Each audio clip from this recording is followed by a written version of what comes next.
Hello दोस्तों, हमारा YouTube channel में आपका स्वागत है। आज हम भारत के एजुकेशन सिस्टम पर बात करेंगे। हालांकि कुछ समय पहले 34 साल बाद एजुकेशन सिस्टम को बदला गया। आज की वीडियो इंटरेस्ट होने वाली है क्योंकि आज हम एजुकेशन सिस्टम के इतिहास पर नज़र डालने वाले हैं। पहला, एजुकेशन सिस्टम हिस्ट्री मतलब शिक्षा प्रणाली का इतिहास। 1900 में ईस्ट इंडिया कंपनी भारत में उद्योग स्थापित करना चाहते थे, जिसके लिए उन्हें क्लर्क, मिलिट्री फोर्स और फैक्ट्री के वर्कर की ज़रूरत थी। अंग्रेज़ों ने शिक्षा प्रणाली बनाया और इंग्लिश भाषा को शिक्षा भाषा बनाया। वे लोग काम को ऐसे नहीं कर रहे थे जैसे भारतीय कहते थे। दूसरा, कंपैरिजन विथ अमेरिका मतलब अमेरिका से भारत की तुलना। अमेरिका ने टेक्नोलॉजी पर फोकस किया जैसे अभी के स्टूडेंट करते हैं। वे लोग क्लास में 30 स्टूडेंट से ज़्यादा अलाउ नहीं करते। वहाँ पर एक व्यक्ति को रखा जाता है ताकि वो स्कूल के इलेक्ट्रिसिटी, वाटर, वॉशरूम को ध्यान रख सके। वे लोग स्टूडेंट के स्पोर्ट्स, स्किल डेवलपमेंट, कम्युनिकेशन और सोशल स्किल पर काम करते हैं। वहाँ पर एलिमेंट्री स्कूल केजी से लेकर 5th क्लास तक होता है। वहाँ पर मिडिल स्कूल का मतलब 6th क्लास से 8th क्लास तक होता है और हाई स्कूल का मतलब 9th क्लास से 12th क्लास तक होता है और ट्रांसपोर्टेशन चार्ज स्कूल का फ्री होता है। तीसरा, कंपैरिजन विथ जापान मतलब जापान से भारत की तुलना।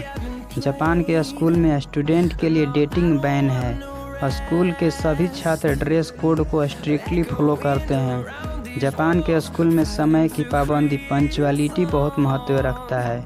वहाँ पर स्कूल में स्टूडेंट खुद साफ सफाई करते हैं और स्कूल को साफ करने के लिए साफ करने वालों को नहीं रखी जाती है। वहाँ पर स्कूलों में स्टूडेंट को स्विमिंग सिखाया जाता है। लगभग वहाँ के हर निवासी स्विमिंग करना जानते हैं। चौथा, कंपैरिजन विथ चाइना मतलब चाइना से भारत की तुलना। चाइना के स्टूडेंट को 6 वर्ष के बचपन से ही पढ़ाया जाता है।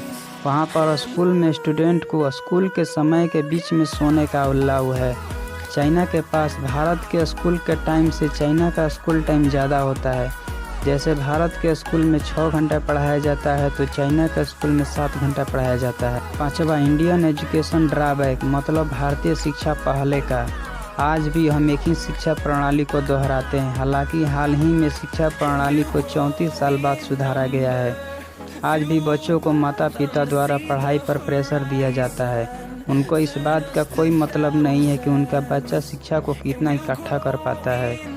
यदि हम कुछ संस्था को छोड़कर बात करें तो बहुत सारे संस्था में पढ़ाई को लेकर मोटिवेट नहीं किया जाता। हमें छात्रों को सिखाना होगा कि किसी भी चीज़ को कैसे सीखा जाता है। एक शिक्षित व्यक्ति ही इसका महत्व लक्ष्य जान पाता है। आइंस्टीन कहते हैं कि संसार में प्रत्येक व्यक्ति जीनियस है, लेकिन यदि हम मछली को पेड़ पर चढ़ना सिखाएंगे तो जीवन भर मछली ऐसा ही करेगी। आज के समय में कॉलेज को फ़ायदा चाहिए, इसलिए वो कैंपस में सस्ता और कम जानने वाले लोगों को रखते हैं। बहुत सारे कॉलेज में टैलेंटेड पर्सन प्रोफेसर नहीं होते बल्कि टैलेंटेड पर्सन कॉरपोरेट होते हैं। आज के कॉलेज में टीचर स्टूडेंट को प्रेशर देते हैं कि ताकि वो किसी जॉब को ले सके। इस बात पर कोई प्रेशर नहीं देता है कि जॉब के बाद अपनी ज़िंदगी को कैसे जिया जाए। आज कॉरपोरेट कहते हैं कि हमें एक एम्प्लॉय चाहिए जो 5 लोगों का काम अकेले कर सके, लेकिन वे फ्रेशर एम्प्लॉय को लाते हैं जो 5 लोग मिलकर एक आदमी का काम नहीं कर सकते। इसका कारण है कि आज के कॉलेज स्टूडेंट के तैयारी का लेवल और एस्पिरेशन का लेवल में बहुत ज़्यादा गैप है। आज के समय में भारत में सबसे ज़्यादा स्टूडेंट है विश्व की तुलना में। डॉक्टर विवेक बिंद्रा स्टूडेंट के पक्ष में कहते हैं कि यदि तुम मुझे बताओ तो मैं तुम्हें भुला दूंगा, यदि तुम मुझे दिखाओ तो मैं तुम्हें याद दिला दूंगा, यदि तुम मुझे शामिल करो तो मैं तुम्हें समझा दूंगा। आज के कॉलेज में स्टूडेंट का मोटिव होता है कि कॉलेज में 75% अटेंडेंस होना चाहिए ज्ञान के बजाय, क्योंकि कॉलेज के फैकल्टी का कोई उत्साह नहीं है कि वो स्टूडेंट की एनर्जी को पढ़ाई की एनर्जी में बदल सके।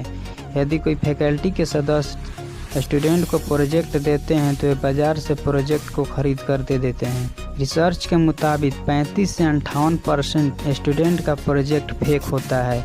इसलिए हमें पता करना होगा कि गलती कहाँ हो रही है। इस बात का सलूशन यह है कि टीचर को स्टूडेंट के साथ थ्योरेटिकल क्लासरूम बेस्ड अप्रोच अपनाना चाहिए। बहुत सारी कंपनियां बिना डिग्री के स्टूडेंट को हायर करती है, जैसे Google, Starbucks, Apple, bank of America, IBM इत्यादि। छठवां, अब हम रिपोर्ट के बारे में बात करेंगे।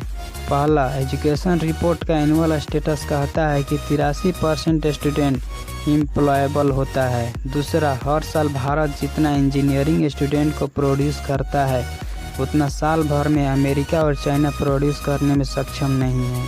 तीसरा, एक सुसाइड प्रत्येक 90 मिनट में होता है। चौथा, भारत में 5500 बिजनेस कॉलेज हैं जिसमें लगभग 3 करोड़ स्टूडेंट पढ़ते हैं। पाँचवा, पिछले 3 साल में भारत में 142% बैड एजुकेशन लोन लिया गया है। सातवां, व्हाट आर दी सोल्यूशन, मतलब इसका हल क्या है। महाभारत के जैसा गुरुद्रोणाचार्य के पास 5 शिष्य थे। वह शिष्य को बेसिक नॉलेज देते थे और वहीं शिष्य बड़े होकर इस नाम से जानने लगे। जैसे युधिष्ठिर भाला में ठीक थे, भीम गादा में ठीक थे, अर्जुन तीर धनुष में ठीक थे, नकुल तलवारबाजी में ठीक थे और सहदेव कुल्हाड़ी में ठीक थे। द्रोणाचार्य ने सभी शिष्यों के टैलेंट को पहचाना और उसी अनुसार शिक्षा दी। लेकिन आज हमारे एजुकेशन सिस्टम में सभी स्टूडेंट को एक ही लेसन पढ़ाया जाता है और इसका सलूशन है कि स्टूडेंट को इंटरेस्ट के हिसाब से ट्रेन किया जाए और माता पिता को चाहिए कि बच्चों को गुड ग्रेड पर प्रेशर देना बंद करें और इसके बजाय पेरेंट को स्टूडेंट के प्रोफेशनल स्किल पर ध्यान देना चाहिए ताकि वो एम्प्लॉय के लायक बन सके। प्रोफेशनल स्किल का मतलब होता है जैसे digital marketing, video editing, graphic designing, machine learning etc। अगर हमारा वीडियो पसंद आया तो लाइक करें, कमेंट करें और चैनल को सब्सक्राइब करना ना भूलें। Thank you.